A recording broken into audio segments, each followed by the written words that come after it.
नमस्कार बच्चों, education point coaching classes में आप सभी का स्वागत है। आज हम बीजीय व्यंजक के पद, गुणनखंड तथा गुणांक के बारे में पढ़ेंगे। बीजीय व्यंजक में एक या एक से अधिक पद होते हैं। बीजीय व्यंजक में पद जमा और घटा के द्वारा अलग होते हैं। एक पद में एक या एक से अधिक गुणनखंड होते हैं। पद के गुणनखंड को उसी पद के दूसरे गुणनखंड का गुणांक कहते हैं। देखिए कैसे एक से अधिक पद होते हैं, जैसे कि ये है एक कोई नंबर 5x, y और 3z, ये तो ये एक पद और ये दूसरा पद एक से ज़्यादा होते हैं, जमा या घटा द्वारा अलग होते हैं। मतलब इनमें या तो जमा बीच में या फिर घटा रहता है। एक पद में एक से अधिक गुणनखंड होते हैं, तो ये एक से अधिक गुणनखंड मतलब इसके गुणनखंड क्या है 5xy। पद के गुणनखंड को उसी पद के दूसरे गुणनखंड का गुणांक कहा जाता है। कैसे, अगर हमने xy का गुणांक निकालना है तो उसका गुणांक क्या होगा बेटा 5। इस तरीके से ये व्यंजक क्या होता है बेटा, पदों का समूह होता है।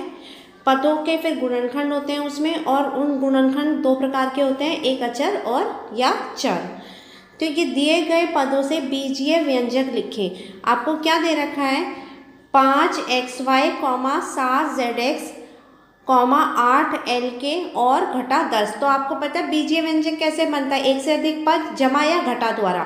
तो इसका जो बनेगा वो बनेगा 5xy जमा 7zx जमा 8lk और ये घटा है तो घटा 10। ये इसका बीजीय व्यंजक बन गया।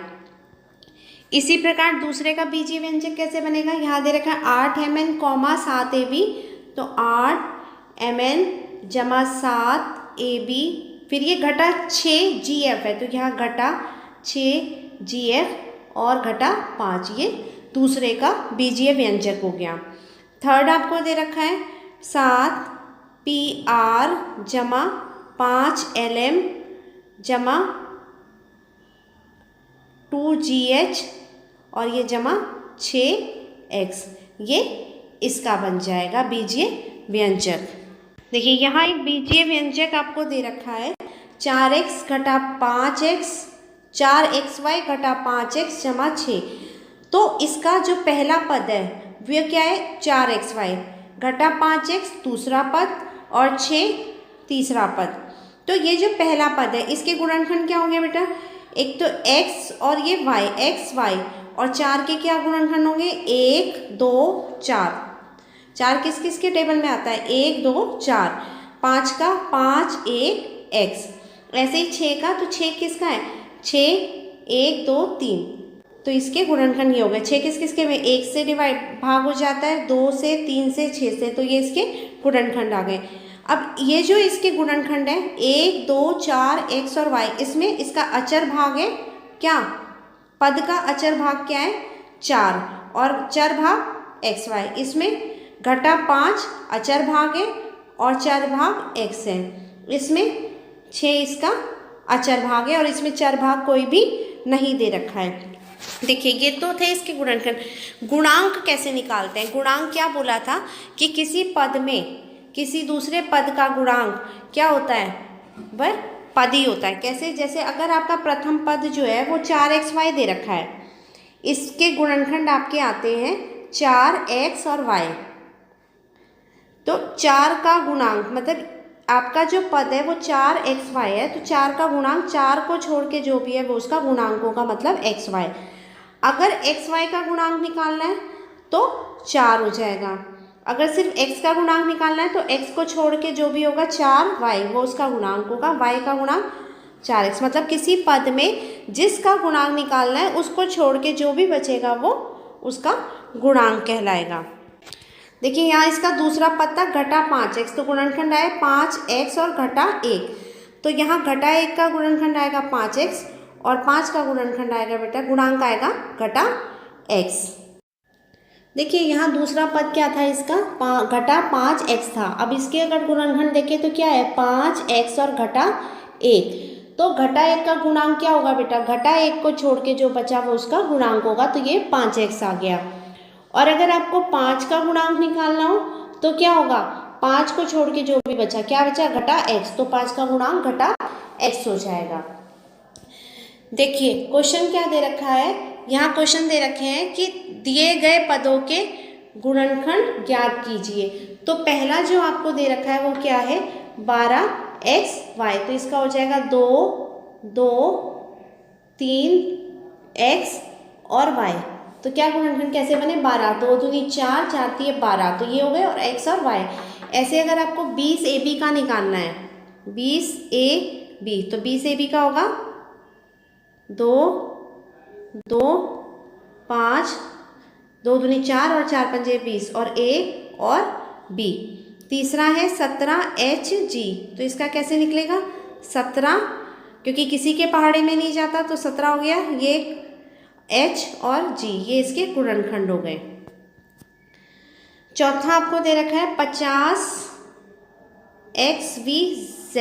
तो 50 के कैसे बनेंगे, 50 का अगर आप गुणनखंड निकालते तो क्या होगा, 2 5 5, तो 2 पंजे 10 और 10 गुणा 5 50, और ये कॉमा x v और z, और अगर घटा 40 mn, इसका क्या होगा, इसका हो जाएगा 2 2 2, कितनी बार आएगा, 2 दूनी 4, 4 दूनी 8, और यहाँ पर आएगा आपका 5, ये हो गया 40 m n, और 5 छठा आपका है 24 x की घात 2 y, तो इसका 24 का क्या बनेगा, 2 दूनी 4, 4 दूनी 8, 8 तिया 24, और x कितनी बार है, 2 बार, x और ये y।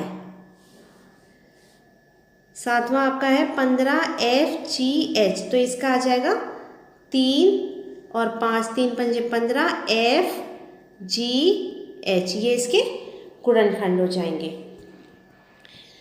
नेक्स्ट दे रखा है दिए गए पदों के अचर भाग को ज्ञात कीजिए। अचर कौन सा, अचर भाग होता है जो कि फिक्स नंबर होता है, तो इसका जो अचर भाग है वो क्या है, जो संख्या दे रखी है 23, 12 st में हो जाएगा 12, और इसमें कोई माइनस pcz का हो जाएगा क्या, कुछ भी नहीं दे रखा तो घटा 1, 7, ये 79k का क्या आएगा 79, और 15 jk का हो जाएगा 15, 9x के लिए आएगा 9, 18 mn के लिए आएगा 18, और 72 bc में हो गया क्या 72, मतलब अचर भाग जो कि फिक्स है। तो संख्या जो होती है अचर भाग होती है, जैसे 23 एग्जैक्ट में 23, दूसरे में 12, तीसरे में माइनस का साइन लगाए तो घटा 1, चौथा 79, पांचवा 15,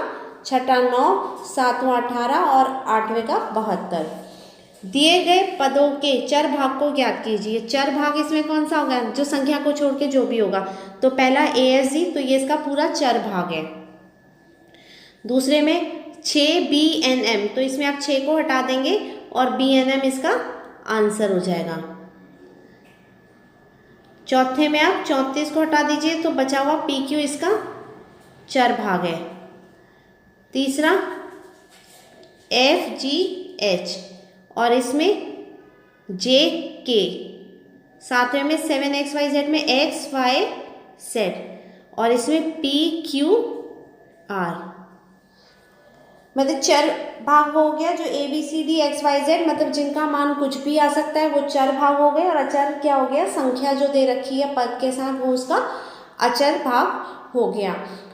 आशा करती हूँ कि आपको बीजीय व्यंजक में इनके गुणनखंड, पद, गुणांक समझ आ गए होंगे।